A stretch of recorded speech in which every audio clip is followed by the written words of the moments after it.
So hello, my big pleasure to be here with you at the Women Tech seminar. I would like to talk with you today about my experience in building diversity and parity team.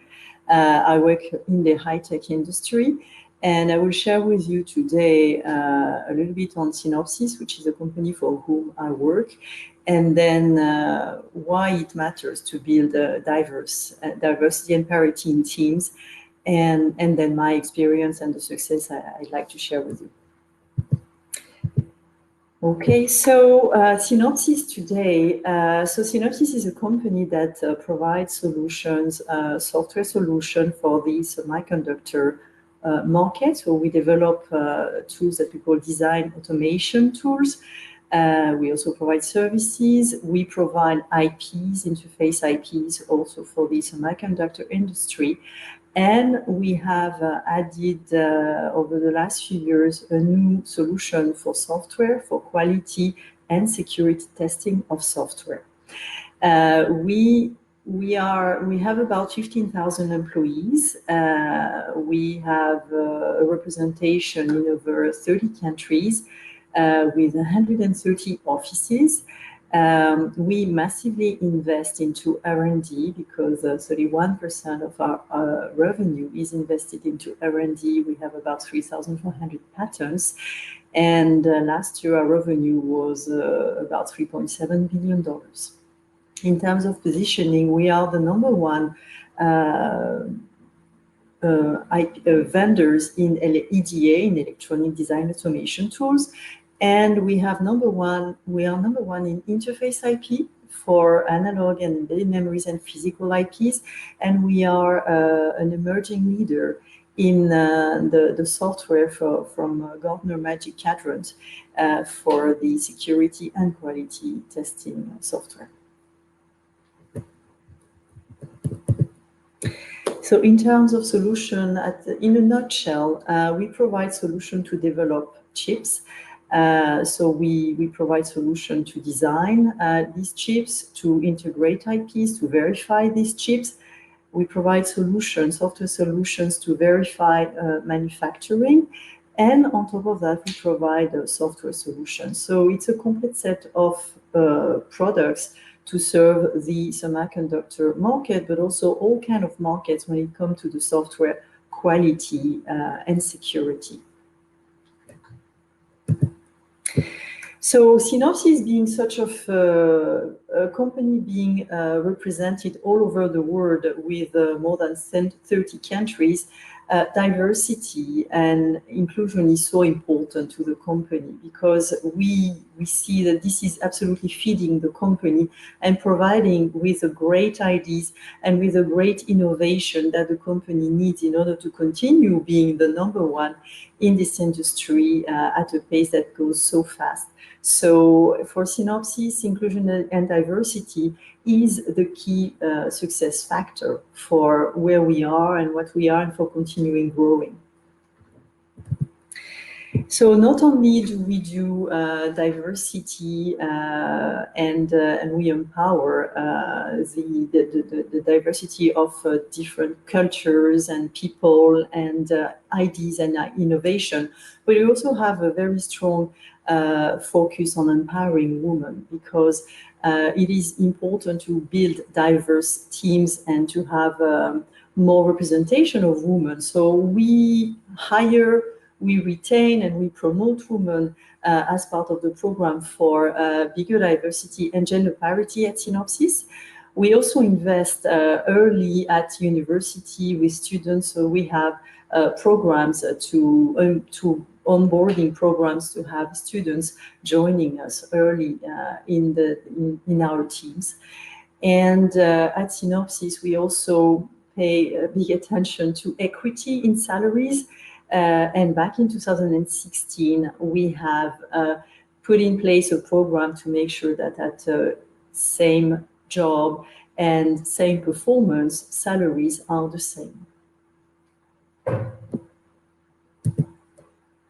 So in terms of global headcount, so we grow our headcount at a very fast pace. And in terms of women representation, overall at Synopsys, women represent 23% of the employees, with 20% in engineering, and a little bit less in the management team, and we'll come back on this one. So the idea, the objective of the management team is to grow the representation of women and to continue to grow faster in hiring women. In order to reach a level where we are hiring at least 30% of our employees will be women. So we have recruited, we are today recruiting at about 27% rate of women among all employees, and we keep growing at least 5% per year. So having said that, I'll share rapidly my background. So my name is Martine Antonio. I have a Master of Science in Physics. I have also 2 children, and I had my first one when I was still at university. So I've spent 15 years, the first 15 years of my career in various technical roles, but mostly in pre-sales, technical management up to program management. So always in the international positions, I've been covering customers and projects in Europe and in Israel. I live in France. I've lived in the US for 2 years, which has brought a lot to the variety of cultures and understanding others. And 15 years ago, I've moved into sales business. I wanted to change my career, and I've met with wonderful people who have influenced me to change and become sales. And so it's been a great move for me, and I'm very happy that I decided to make that change. So over a year and a half ago, I've been offered to manage a team, the team I used to belong to, and so I have now 6 people in my organization. And over these 1.5 years, I've been lucky enough that I was able to hire, and I've been able to hire 1 male and 1 female. And that lady that I've hired, she's a junior in the role, and she will be the foreigner to the country she will work into. She lives right now in Spain, and she will move to Munich, which is also, again, a big cultural variety. So I've been talking about why, so what we do at Synopsys in terms of gender diversity, empowering women. The challenge, and I'd like to share with you the challenges of this industry and why it is so important to build diversity and inclusion in this environment, because we have a few challenges that we need to address on a daily basis. So let me share with you what are these challenges. So the semiconductor industry, for those who don't know, started in the mid-80s. And this industry provides chips for various markets that you may be familiar with, like computing, automotive, communication, industrial, and space. So everything that requires data, management of data, includes chips. And this is what we do. We provide solutions to manufacture chips. And the race at which we are going is about 18 months. So we have a pressure to deliver products to the industry, and our customers have the pressure to provide new products to the industry every 18 months with increased performance. So the pressure is always there because of the competition, because of the customer demands, because of the need for data, and the COVID situation being one, and we all are so dependent on data. Which means that the pressure that was already high became even higher for us. And what is very special to this industry and makes it different is that every product that is developed is unique, but it's also very expensive. So the cost to develop one product can be up to $500 million. And the complexity of these products, they can reach up to trillions of transistors in the single chip. So the massive quantity of information that you need to manage in a single chip is becoming enormous, and the size of the team and the distribution of the team. So all factors are becoming increasingly complex.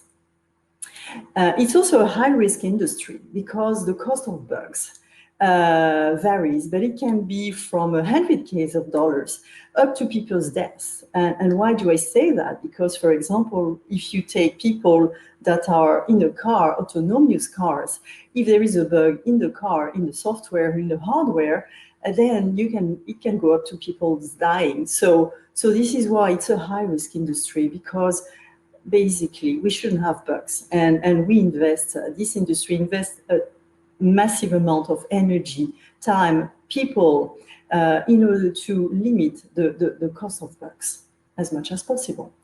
And it's an industry, due to the trend, these 18 months pressure, the cost of integration, the complexity, this industry requires to constantly change, adapt, and to have a positive mindset, to adopt new ideas, to change, to look at a variety of point of view. Because if you don't change, then you have no chance that you can reach all these challenges and meet your goals.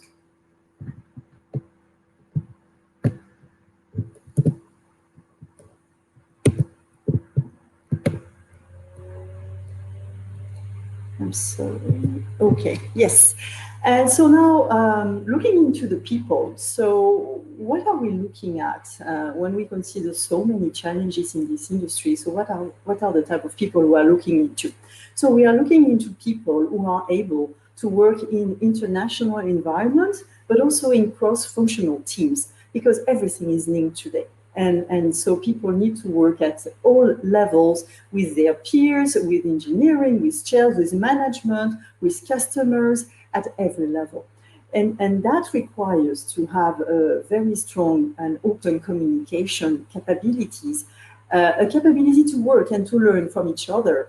But that comes together with empathy, to understand other ideas, even when they are disturbing, and they have to be disturbing, otherwise there is no progress, there is no advance, and people need to be open to find solutions together. So it's only if you work together that you can manage such complexity and such a challenge. And this comes like naturally, that how do we get there? We get there if we build inclusive and diverse teams, because it's only with a variety of point of view, with open discussion, with the people that comes with their positive mindset, that we can get to the creativity and innovation and find solutions to new problems. And for us, building inclusive and diverse teams is a competitive advantage. And that ensures the team performance. So it is key for us to adopt and to push for inclusion and diversity. If we look today where we are in the semiconductor industry, women are represented at about 20%. Unfortunately, less at exec level. And this is why we need to continue hiring and growing the amount of women so that we have more women at exec level. Engineering studies have a deficit of women, and it's hard to find new talents. And that means that hiring, developing and keeping women is a crucial activity for companies, because unless we develop people, we will not find these women talents. And that takes energy and courage and action. And that comes at a management level to prepare for gender diversity. It's first a decision, but then it has to come into actions. And tomorrow, the idea is to have a management level that has more of the gender diversity. During this preparation, I wanted to feed you with a little bit more data and to look into what the industry has produced in terms of documentation about diversity inclusion. And I found this very interesting report from Deloitte that has made a study. So Deloitte has conducted a study over 10,000 leaders around 50 organizations, And in order to understand, the idea was to understand the gap in between aspirations and reality in gender, inclusion, and diversity. And so altogether, that represented a footprint of about 1 million employees. And that study was on diversity of thinking, including leadership and customer diversity. And they started by, the starting point of this study was to say that in order to address complex problems, and this industry and this world is about complex problem solving, it requires about 6 different mental frameworks to be considered at the same time in order to solve complex problems. And these 6 mental frameworks are evidence, options, outcome, people, process, and risk. And the reality is that not a single person is good at all 6. And this is why it is so important to have complementary teams that are able to address all of these points in order to find a common solutions to complex problems. And this is why diversity of thinking is becoming so powerful. If that is well in place and if people really think valued and empowered and listened to, then people feel very relevant and part of a shared goal that is to achieve, to solve solutions and to find solutions to a given problem. And when meeting people together, you get into the intersectional complexity of the solution, and you find solutions that are the reflection of this complexity, and not just a specific driven by a specific aspect of the social or the demographic identity. So complexity in the representation of the people who are addressing the problem will bring the most variety of solutions to address the problem. And one thing that has been extremely interesting in driving this report is that by measuring, it has become obvious that the diversity of thinking is enhancing both innovation, but also reducing risk. So by diversity of thinking, it has been measured that innovation can be enhanced by 20%, risk can be reduced by 30%, and as another effect, the implementation of decisions and the buy-in and trust in these solutions becomes natural because people feel they have been involved, they feel they've been listened to, and the solution comes as a global decision, but also with having looked into different point of views. But this is not all. So diversity is important, but inclusion is also very important. And I will detail in the next slide what inclusion is and why it is so important. So inclusion is important because if you meet together diversity and inclusion, you have 2 times likely. You're 2 times likely to meet or exceed your financial targets. You are 3 times likely to be high performing. You're 6 times more likely to be innovative and agile, and you are 8 times more likely to achieve better business outcomes. I totally agree with this. Thank you very much. Thank you so much, Martine. That was a fantastic presentation. And I think the people who have questions reach out to you in the chat or maybe follow up on social media. Thank you so much. I totally agree that diversity is not possible without inclusion. I took some notes. It's important to have the complementarity of skills in order for the team to work successfully. Thank you so much for taking your time, for preparing this presentation, and for sharing your experience with our audience. This was super useful. Thank you so much, Martine, and enjoy the rest of the conference. Thank you very much.